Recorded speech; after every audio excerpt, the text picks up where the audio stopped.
Shalom, bertemu lagi dalam renungan hari ini. Puji Tuhan, hari baru, berkat baru. Kiranya kita semakin dikuatkan dalam Tuhan, kita semakin erat ya, akan kita semakin erat dalam Tuhan.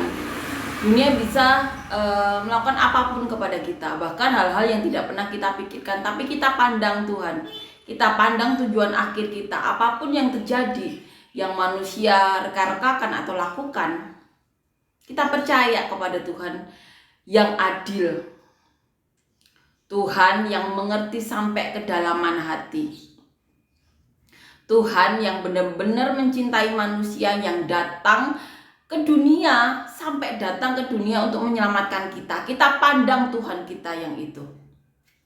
Kita percaya setelah kesulitan pasti ada kemudahan. Badai akan berlalu, dan kita pandang tujuan kita yaitu ke surga. Apapun yang manusia reka-rekakan, apapun yang manusia lakukan pada diri kita, kita pandang Tuhan kita. Akhirnya nanti Tuhan yang akan menghakimi. Amin ya. Apapun yang terjadi dalam hidup kita, kita pandang Tuhan kita.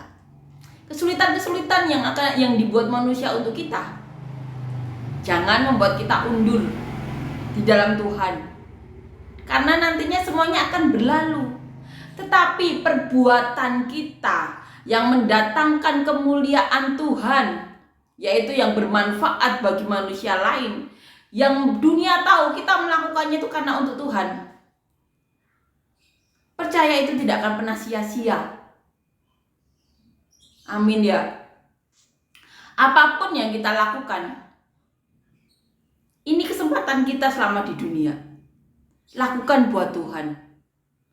Lakukan untuk kemuliaan Tuhan. Biar dunia tahu kita manusia lemah, penuh kekurangan, tapi kita mau lakukan yang terbaik buat Tuhan kita.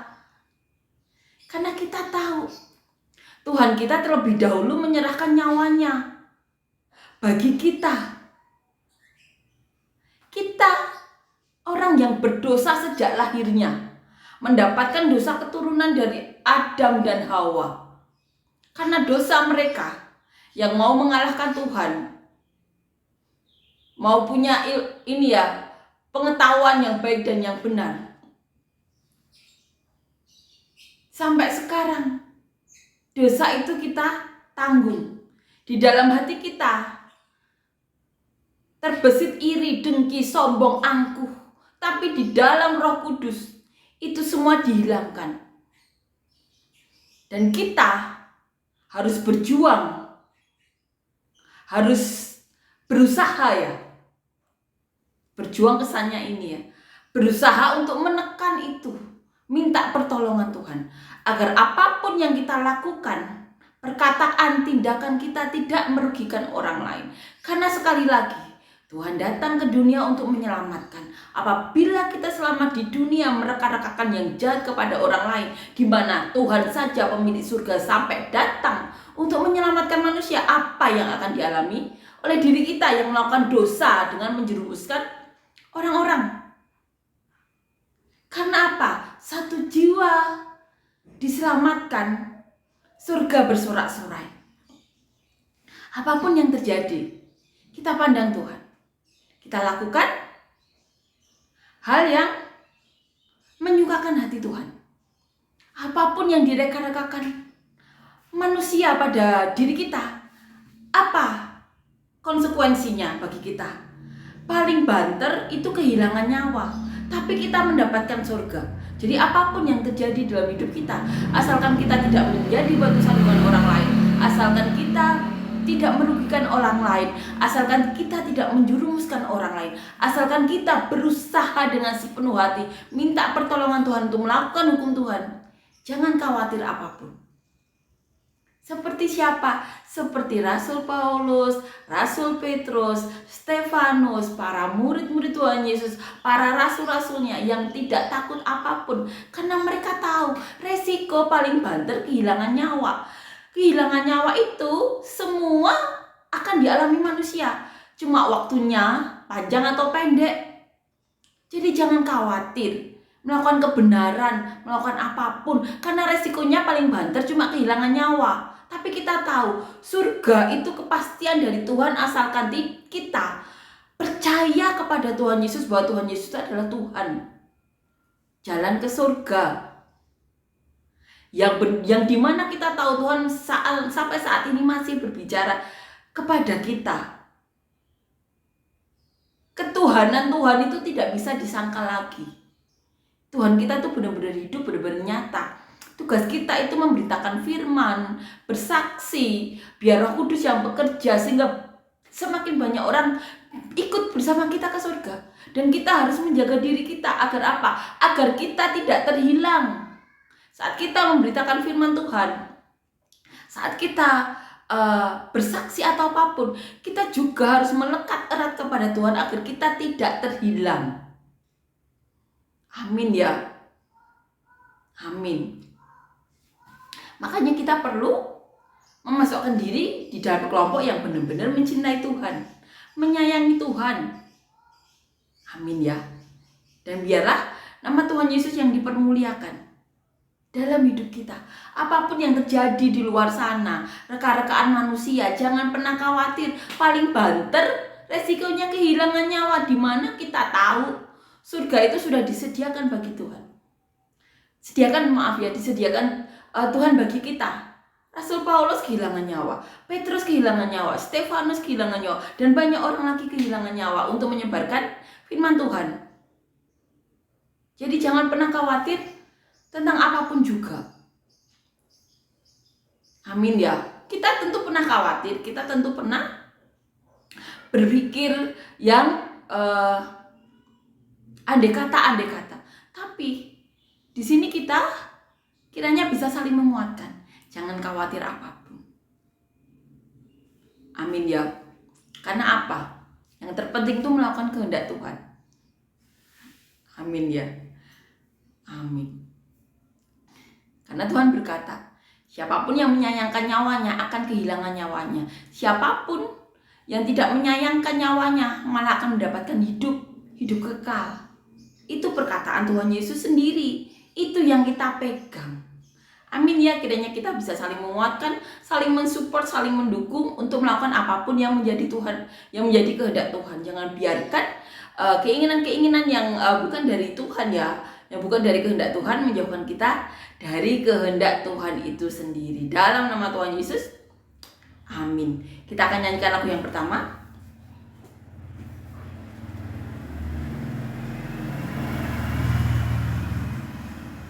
Kemuliaan bagi Tuhan di tempat maha tinggi. Kau Raja diagungkan dan dipuji. Datanglah kerajaanmu, jadilah kehendakmu, seluruh bumi penuh kemuliaan-Mu. Amin ya. Amin. Kita akan lanjutkan ya, membaca dan merenungkan ayat firman Tuhan diambil dari kitab Roma pasal yang ketiga ayat 9 sampai 20. Judul perikopnya, semua manusia adalah orang berdosa. Jadi bagaimana? Adakah kita mempunyai kelebihan daripada orang lain? Sama sekali tidak. Sebab di atas telah kita tuduh baik orang Yahudi maupun orang Yunani bahwa mereka semua ada di bawah kuasa dosa. Seperti ada tertulis, tidak ada yang benar, seorang pun tidak. Tidak ada seorang pun yang berakal budi. Tidak ada seorang pun yang mencari Allah. Semua orang telah menyeleweng. Mereka semua tidak berguna. Tidak ada yang berbuat baik, seorang pun tidak. Kerongkongan mereka seperti kubur yang ternganga, lidah mereka merayu-rayu. Bibir mereka mengandung bisa, mulut mereka penuh dengan sumpah serapah. Kaki mereka cepat untuk menumpahkan darah. Keruntuhan dan kebinasaan mereka tinggalkan di jalan mereka. Dan jalan damai tidak mereka kenal. Rasa takut kepada Allah tidak ada pada orang itu. Tetapi kita tahu bahwa segala sesuatu yang tercantum dalam kitab Taurat ditujukan kepada mereka yang hidup di bawah hukum Taurat, supaya tersumbat di setiap mulut dan seluruh dunia jatuh ke bawah hukuman Allah. Sebab tidak seorang pun yang dapat dibenarkan di hadapan Allah oleh karena melakukan hukum Taurat. Karena justru oleh hukum Taurat orang mengenal dosa. Ini perkataan Paulus mengenai orang berdosa. Paulus mengatakan, semua manusia adalah orang berdosa. Tidak ada yang tidak berdosa. Ini yang dikatakan oleh Paulus. Jadi, masihkah kita menghakimi orang lain? Masihkah kita selalu mencari kekurangan orang lain? Buat apa? Karena kita sendiri saja berdosa. Lebih baik habiskan waktu kita untuk kita berubah menjadi seperti yang Tuhan kehendaki. Agar dosa-dosa yang pernah kita lakukan Tuhan Yesus kuduskan, Tuhan Yesus tahirkan. Buat apa menghakimi orang lain? Sedangkan diri kita juga berdosa. Benar tidak? Lebih baik kita gunakan waktu kita untuk berbalik dari segala dosa kita yang lama. Dengan kita menghakimi orang lain, maka nantinya Tuhan sendiri yang akan menghakimi kita. Kita sudah berdosa, menghakimi, double dosa kita. Janganlah kamu menghakimi agar tidak dihakimi. Itu perkataan Tuhan sendiri. Ini benar-benar untuk menyadarkan kita. Tugas kita kan mengcopy, meniru juru selamat kita Tuhan Yesus. Di mana Tuhan Yesus itu datang ke dunia untuk menyelamatkan, bukan menghakimi. Tuhan Yesus menghakimi itu nanti. Makanya Tuhan Yesus selama di dunia menyelamatkan. Kalau kita selama di dunia menghakimi, terus kita niru siapa? Kita niru Lucifer yang kerjaannya menghakimi agar manusia tidak damai sejahtera. Mari kita saling mengingatkan, tugas kita itu mengcopy, meniru Tuhan Yesus kita yang datang ke dunia untuk menyelamatkan.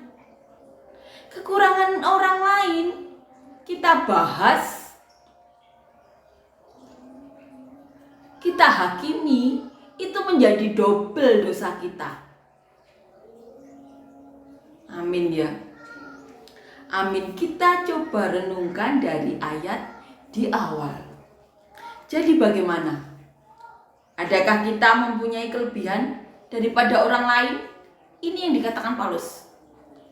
Adakah kita mempunyai kelebihan daripada orang lain? Ini jawabannya. Sama sekali tidak. Kita itu tidak lebih baik dari orang lain.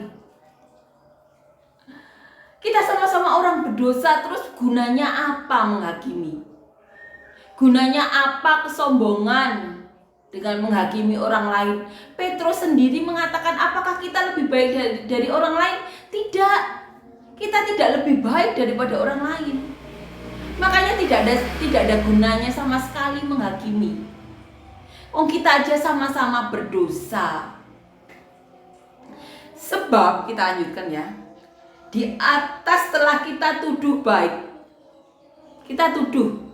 Di ataslah kita tuduh baik orang Yahudi maupun orang Yunani. Jadi Paulus mengatakan di atas kita telah sama-sama menuduh orang Yahudi dan orang Yunani bahwa mereka semua ada di bawah kuasa dosa.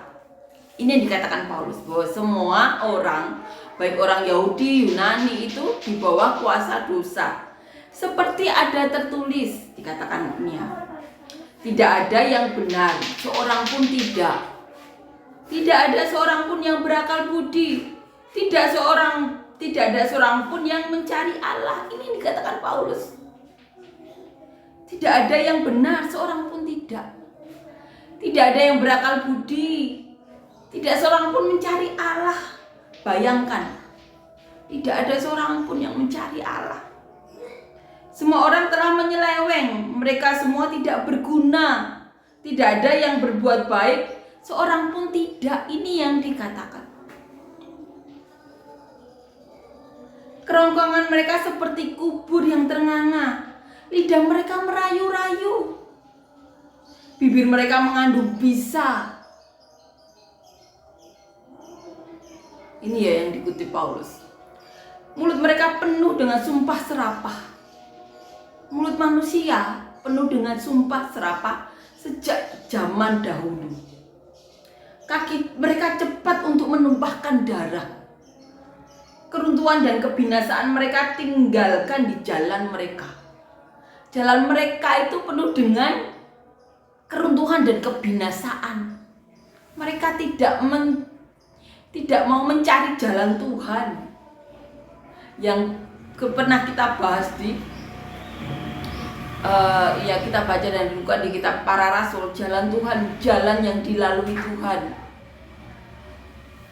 Dan jalan damai tidak mereka kenal. Rasa takut kepada Allah tidak ada pada orang itu. Mari kita cek apakah saat ini kita penuh dengan rasa takut kepada Allah atau tidak.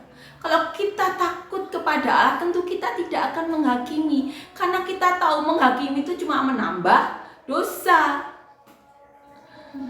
Karena kita sama-sama orang berdosa, buat apa menghakimi? Lebih baik kita memperbaiki diri agar kita tidak berbuat dosa seperti hari-hari kemarin. Tidak ada gunanya. Ini yang dikatakan Paulus. Di ayat 19 dikatakan, tetapi kita tahu bahwa segala sesuatu yang tercantum dalam kitab Taurat ditujukan kepada mereka yang hidup di bawah hukum Taurat. Ini yang dikatakan Paulus. Hukum Taurat itu ditujukan kepada orang yang hidup di bawah hukum Taurat, supaya tersumbat setiap mulut dan seluruh dunia jatuh ke bawah hukuman Allah. Sebab tidak seorang pun yang dapat dibenarkan di hadapan Allah oleh karena hukum Taurat. Karena justru oleh hukum Taurat orang mengenal dosa. Ini yang dikatakan Paulus. Makanya Tuhan datang ke dunia, kasih karunia untuk melengkapi hukum Taurat, bukan untuk menghilangkan. Asalkan kita percaya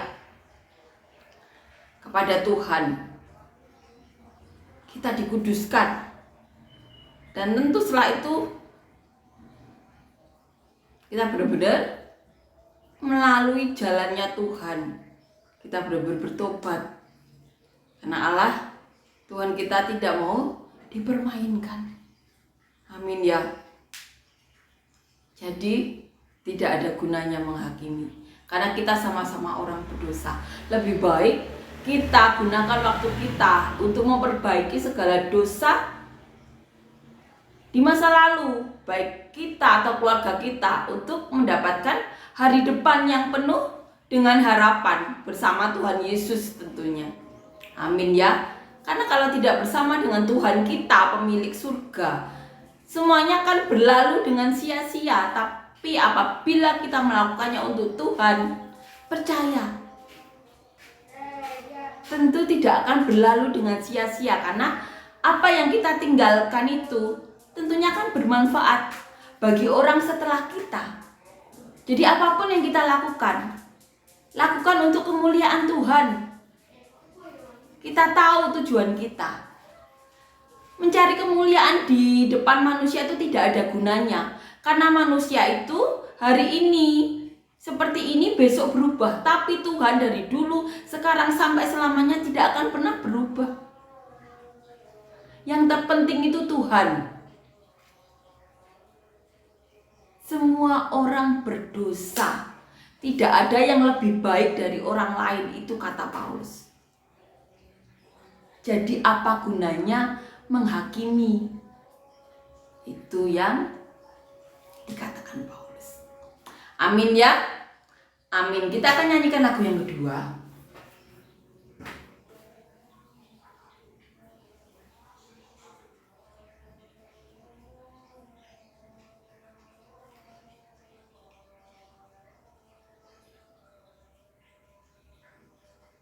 Tuhan menetapkan langkah-langkah orang yang hidupnya berkenan kepadanya. Apabila ia jatuh, tak sampai tergeletak, sebab Tuhan menopang tangannya. Tangannya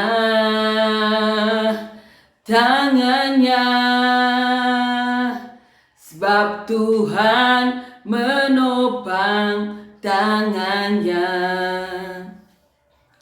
Apabila ia jatuh, tak sampai tergeletak, sebab Tuhan menopang tangannya. Amin ya. Terima kasih Tuhan untuk kebaikan-Mu, kemurahan-Mu, damai sejahtera-Mu, hal-hal luar biasa yang telah Kau lakukan dalam hidup kami. Terima kasih. Terima kasih Yesus, dan kami berdoa Tuhan untuk siapapun yang menyaksikan ini, yang mengalami sakit apapun, Tuhan berikan mukjizat, pertolongan yang benar-benar daripada-Mu, kesembuhan yang benar-benar daripada-Mu, dan apapun yang ada di tubuh kami yang bukan daripada-Mu, Kau angkat, Kau cabut Yesus. Dan berikan kami pekerjaan dan usaha yang benar-benar daripada-Mu, pekerjaan usaha yang dapat mendekatkan diri kami kepadamu, yang dapat mendatangkan berkat bagi orang lain, bahkan sampai ke penghujung bumi, seperti yang Kau mau Yesus. Dan kami berdoa untuk kami siapapun yang membutuhkan pasangan hidup, berikan kami pasangan hidup yang benar-benar daripada-Mu, pasangan hidup yang takut Engkau, cinta Kau, yang dapat membawa kami dan keluarga kami lebih dekat lagi kepadamu, pasangan hidup yang benar-benar daripada-Mu. Dan kami berdoa untuk siapapun dari kami yang mempunyai masalah hidup, pergumulan hidup, kesulitan hidup, tantangan-tantangan hidup, berikan kemudahan, mujizat-Mu, terobosan-terobosan daripada-Mu, solusi-solusi daripada-Mu, hal-hal yang baik, hujan berkat yang benar-benar daripada-Mu Yesus, dalam nama Tuhan Yesus. Terima kasih Kau bernyata berada dalam hidup kami, dalam nama Tuhan Yesus. Amin.